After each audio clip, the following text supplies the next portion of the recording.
4 steps to import rice into Europe and requirements for European rice importers. Hello and welcome back to K Agriculture channel. Does your company plan to import goods from outside Europe? This video helps you understand if your company is ready to import and outlines the different steps of the import process. The first step is finding a supplier abroad, then checking import conditions and duties and ensuring the product complies with European requirements.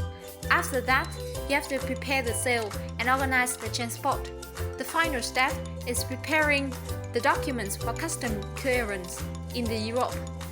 Let's take a closer look at this process. Step 1. Find a supplier abroad. To import goods from outside the Europe, start by identifying possible suppliers of the product. Step 2. Check import conditions and duties and ensure the product complies with European requirements. There's some questions that you need to answer.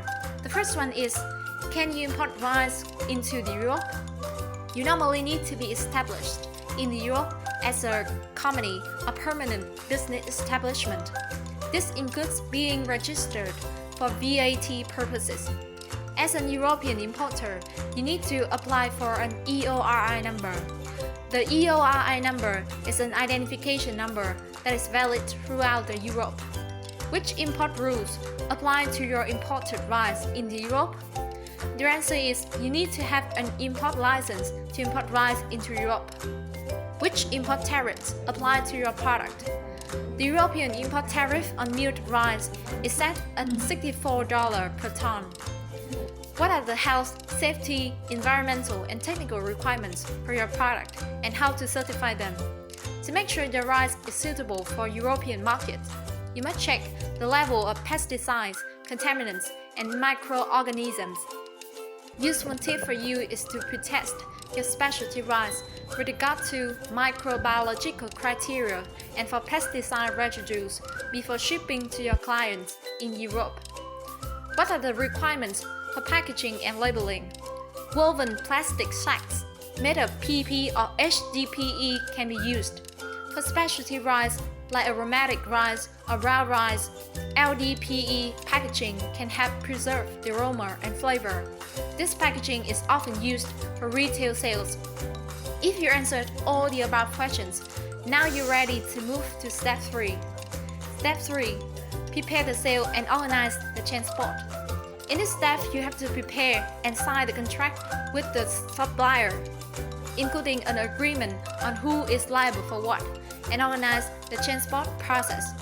Under FOB, after the goods have been loaded onto the ship, own risk and liability are passed on to the buyer. Under CIF, your supplier is responsible for own costs until the products arrive at your destination port. Finally, you move to Step 4. Step 4. Prepare the documents for custom clearance in the Europe. The first question is, which documents to prepare for customs? Some documents you have to prepare: commercial invoice, transport documents, certificates of origin, import licenses, test results, and other certificates, inspection certificates such as health certificate. Can your product be sold anywhere in the Europe after being cleared? The answer is yes. When customs authorities have cleared a product, it has the same status as an European product and can be circulated freely within the Europe and be sold anywhere within the European market. Are you ready to import rice into Europe? If yes, please contact K Agriculture Factory. We are leading rice exporter in Vietnam. We supply high-quality rice such as jasmine rice, ST25 rice, and japonica rice. Thank you for watching our video. Have a nice day.